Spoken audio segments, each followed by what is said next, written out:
Hello बच्चों. So the question says the function f of x is equal to sec inverse x upon under root of x minus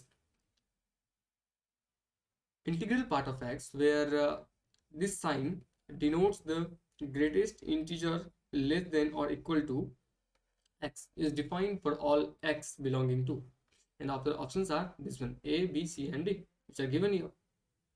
So we can see here that we have been asked the domain of this function. So the key concept जो कि हम लोग इस question में use करेंगे वो basically ये होने वाला है कि domain of a function, that is basically domain of a function होता क्या है. किसी भी फंक्शन का डोमेन जो है वो उसके इनपुट, यानी यहाँ पे जो इनपुट x है, x के वो वैल्यूज होंगे जिस पे कि वो फंक्शन डिफाइंड है.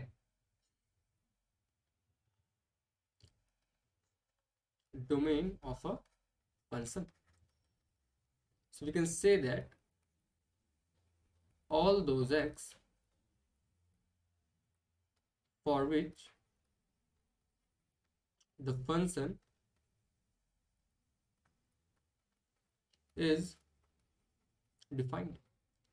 So the question हम लोग को गिवन है, तो बेसिकली f of x जो हमें गिवन है वो है sec inverse x, sorry this will be नीचे आएगा, sec inverse x divided upon under root of x minus integral part of x. तो इसे हम लोग फर्दर सिंप्लीफाई करके लिखें तो ये लिखा जा सकता है sec inverse x divided upon, और x माइनस इंटीग्रल पार्ट जो है उसे हम लोग लिख सकते हैं फ्रैक्शनल पार्ट ऑफ x, जहाँ ये जो है ये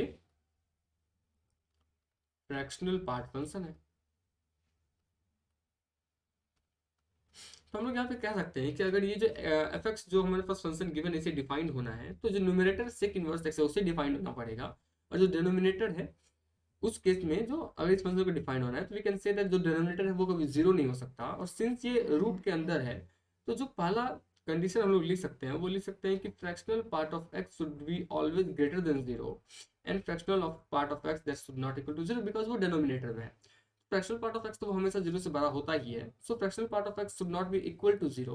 इसके लिए हम लोग कह सकते हैं, इसके लिए तो एक्स बिलोंगिंग टू आर है, और इसके लिए जो है ये एक्स जो है वो इंटीजर नहीं होना चाहिए, क्योंकि एक्स जैसे ही इंटीजर होगा उसका फ्रैक्शनल पार्ट जो है वो जीरो हो जाएगा. और जो सेकेंड केस है वो है सेक इनवर्स एक्स का डोमेन क्या है, सेक इनवर्स एक्स किस पार्ट के किस डोमेन के लिए डिफाइंड है, किस एक्स के लिए. तो एक्स जो है that is belonging to, we know that जो सेक इनवर्स एक्स है उसका डोमेन होता है आर माइनस ओपन ब्रैकेट -1 से 1. तो हमारे पास जो है ये तीन केसेस है, ये तीन केसेस सेटिस्फाई हो जाएंगे तो हमारा फंक्शन जो है वो डिफाइंड हो जाएगा. तो हमें इस तीनों केस का जो है इंटरसेक्शन लेना पड़ेगा. So we can say that जो फंक्शन हमारा डोमेन ऑफ द फंक्शन होने वाला है दैट विल बी, जैसे कि domain of function x is going to be R minus -1, ये तो होगा ही, साथ में से इसमें से हमें सारे इंटीजर्स भी एक्सक्लूड करने पड़ेंगे, so that we can say that all integers n such that n belongs to Z. So इसको हम लोग फर्दर लिख सकते हैं आर माइनस, एंड इसमें लिख सकते हैं -1 से 1 यूनियन, दैट मीन्स कि this plus this n such that n belongs to integer. तो टोटल जो रियल नंबर है, जितने भी सारा जो रियल नंबर लाइन है उसमें से हमने ये पार्ट जो है एक्सक्लूड कर दिया. So this is our answer. We can see that ये जो है ये हमारा ऑप्शन नंबर बी है. So option B is our answer and hence this question lies in easy category.